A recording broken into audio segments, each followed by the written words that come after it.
How are you? I hope that you are fine at home. Today I your Ghazal ma'am. I am teaching Hindi grammar lesson 1 from class 7. आज हम grammar का part 1 पढ़ने वाले हैं। उसका पहला topic है भाषा। हम समाज में रहते हैं, समाज में रहते हुए अपने भावों और विचारों को हम भाषा के माध्यम से ही प्रकट करते हैं। अब आपके दिमाग में क्वेश्चन कौन रहा होगा कि भाषा क्या है। तो साधारण शब्दों में हम कह सकते हैं कि भाषा विचारों की अभिव्यक्ति है। ठीक है, तो अब ये देखिए, और आप लोग ये सोच रहे होंगे कि जब भाषा का विकास नहीं हुआ था, जब भाषा का आविष्कार नहीं हुआ था, तब भी तो लोग भाषा या अपने भावों को विचार अभिव्यक्ति कैसे करते थे। तो आदिकाल में मानव जो थे वो अपने संकेतों को और अलग अलग ध्वनियों से ही अपने विचारों को और भावों का आदान प्रदान करते थे। यानी कि आदि मानव थे जो किस सांकेतिक भाषा को का प्रयोग करते हुए अपने भावों को, अपने विचारों को अभिव्यक्त करते थे। अपना जो ज्ञान का संचार किस रूप में करते थे वो लोग, संकेतों द्वारा। तो जैसे कि हम लोग जानते हैं कि हम जैसे बच्चा रो रहा है तो हम समझ सकते हैं कि उसको भूख लगी होगी या उसको अपनी माँ की ज़रूरत है। तो हम क्या समझेंगे, वो संकेत से, वो बोल नहीं पा रहा है, एक छोटा नवजात शिशु है वो बोल नहीं पा रहा है, लेकिन हम उसके रोने से, उसके रोने की ध्वनि से ही हम समझ सकते हैं कि वो उसको भूख लगी है या उसको अपनी माँ की ज़रूरत है। ऐसे हम जब सड़क पे जाते हैं, रोड पे रहते हैं, तो एक ट्रैफिक पुलिस वाला हम लोगों को इशारों से, संकेतों से, हाथ के इशारों से, संकेतों से ही बताता है कि अब हमको रुकना है और हमको गाड़ी को अब चलाना है।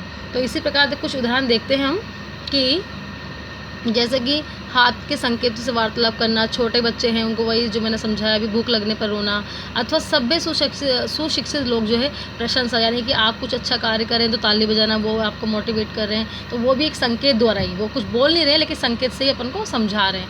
हाथ हिलाकर जाने का, हाथ मिलाकर अपनेपन का संकेत करना, विद्यालय में छुट्टी की सूचना के लिए घंटी बजना, ये सब जो विभिन्न प्रकार के मनोभाव हैं और जिज्ञासाओं को प्रकट करते हैं, वो सब क्या है, सांकेतिक भाषा है। और आदि मानव इन सांकेतिक भाषाओं को ही प्रयोग किया करते थे। अब हमने ये समझ लिया कि भाषा क्या है, साधारण शब्दों में हम समझ लिया है कि विचारों की अभिव्यक्ति ही भाषा है। अब हम व्याकरण दृष्टि से भाषा की परिभाषा लिखेंगे या समझेंगे कि जिस साधन द्वारा मनुष्य अपने भावों और विचारों का आदान प्रदान करता है उसे हम भाषा कहते हैं, वही हमारी भाषा कहलाती है। अब हम लोग ये सोच रहे हैं कि ये सोच रहे होंगे कि भाषा का प्रकार कितने होंगे या भाषा के रूप कितने होंगे। तो भाषा के वैसे तो मुख्यतः 2 रूप हैं जो हम पढ़ने वाले हैं, मौखिक रूप और लिखित रूप। लेकिन तीसरा रूप भी हमारे सामने है जो है सांकेतिक रूप, जो हम लोग अभी आगे पढ़ चुके हैं, जिसे हम संकेत द्वारा समझेंगे।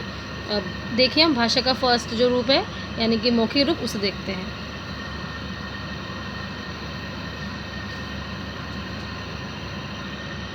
भाषा का एक सांकेतिक रूप भाषा का एक रूप सांकेतिक भाषा माना जा सकता है, पर इसका अध्ययन नहीं करते। यही मैंने आपको समझाया। जो सांकेतिक भाषा है, जो थर्ड रूप है, ये मुख्य रूप तो आपके 2 हैं, मौखिक रूप और लिखित रूप। और थर्ड रूप जो गौण रूप है, उसका हम अध्ययन नहीं कर सकते, केवल समझ सकते हैं उसको। इसका अध्ययन व्याकरण में नहीं किया जा सकता, क्योंकि ये पूरे वाक्य के रूप में दूसरे के पास नहीं पहुंचता है, बल्कि भावों को, जैसे आप कुछ संकेत कर रहे हैं, कुछ इशारे कर रहे हैं, पर वो कुछ उसका पूरा प्रॉपर अर्थ नहीं निकल पाता है, इसलिए वो पूरी तरह से पहुंच नहीं पाता, बल्कि भावों के रूप में पहुंचता है। अतः यहाँ मौखिक और लिखित रूप को ही हम समझेंगे अभी। तो मौखिक रूप देखिए कि ये भाषा का मूल रूप है जो सहज रूप से प्राप्त होता है। उसे समझने के लिए, उसे सीखने के लिए प्रयत्न करने की आवश्यकता नहीं होती। भाषा का ये रूप मनुष्य के जन्म के साथ जुड़ा हुआ है। बच्चा ध्वनियों के साथ लेकर पैदा होता है और उन्हीं ध्वनियों के माध्यम से ही भाषा को सीखता है। जैसे कि हम देखते हैं, सबसे पहले बच्चा जब पैदा होता है तो संकेतों से थोड़ा समझने की कोशिश करता है, फिर बाद में वो मौखिक रूप, जो उसके परिवार से, उसके समाज से, अपने जो उसके पास पड़ोस से, वातावरण से, वो उन बातों को, जो उनके बड़े हैं उनका अनुकरण करते हुए उन बातों को, उन भावों को, उन भाषा को सीखने की कोशिश करता है। तो सबसे पहले सुनता है। सबसे पहले हम लोग भी सबसे पहले किसी बात को सुनते हैं, मौखिक रूप, फिर उसको मौखिक वर्बली बोलते हैं। उसके बाद उसका लिखित में हम लोग उसको अभिव्यक्ति करने के लिए, अपनी बात को कहने के लिए, उसको हम अभिव्यक्त करने के लिए लिखित भाषा का ज्ञान प्राप्त करना चाहते हैं। अब हम लोगों ने देख लिया कि भाषा, मौखिक भाषा क्या, उसके व्याकरण दृष्टि से इसकी परिभाषा देखिए कि भाषा का वह रूप जिससे जिसमें बोलकर और सुनकर विचारों का आदान प्रदान किया जाता है उसे हम मौखिक भाषा कहते हैं। ये तो हम लोगों ने सीख लिया है कि मौखिक भाषा क्या है। इसके उदाहरण देखिए कि जिसमें जैसे कि टेलीफोन पे हम बात कर रहे हैं, मोबाइल पे बात कर रहे हैं, वीडियो कॉन्फ्रेंसिंग कर रहे हैं, ये इसके एग्जाम्पल्स है, इसके उदाहरण हैं मौखिक भाषा के। अब हम दूसरा रूप जो है भाषा का वो पढ़ने वाले हैं, लिखित रूप। मौखिक भाषा की ध्वनियों को जब हम निश्चित चिन्हों द्वारा प्रकट करते हैं तो लिखित भाषा का जन्म होता है। ये भाषा का कृत्रिम रूप है, यानी कि मानव द्वारा बनाया गया है, जो सहज रूप से हमें प्राप्त नहीं होता, इसे सीखना पड़ता है। जैसे कि हम वर्बली तो कई चीज़ें हम सीख लेते हैं, बोलना तो हमें आता है, लेकिन उसको लिखित अभिव्यक्ति जब तक नहीं देंगे तब तक, इसलिए तब तक हम उनको कृत्रिम रूप प्रदान नहीं करेंगे तब तक उनको लिखित भाषा का ज्ञान नहीं हो पाता है। जब मानव सभ्यताएँ दूर दूर बसने लगी होंगी तब अपनी बात को दूर तक पहुंचाने के लिए कुछ ध्वनि संकेतों को अंकित करने का प्रयास किया गया होगा और इस प्रकार भाषा का लिखित रूप प्रकाश में आया होगा। जैसे पत्र लिखकर अगर आप अपने विचार अभिव्यक्त करना चाह रहे हैं तो एक क्या लिखेंगे, आप पत्र लिखेंगे, उस पर अपनी भावनाओं को लिखेंगे, अपने विचारों को लिखेंगे उसको। फिर देखिए भाषा के लिखित रूप के साथ साथ मौखिक रूप भी काम में आता है। जैसे कि कक्षा में पढ़ाते समय हम, जैसे मैं अभी बोल रही हूँ, मैं अपना मौखिक रूप दे रही हूँ।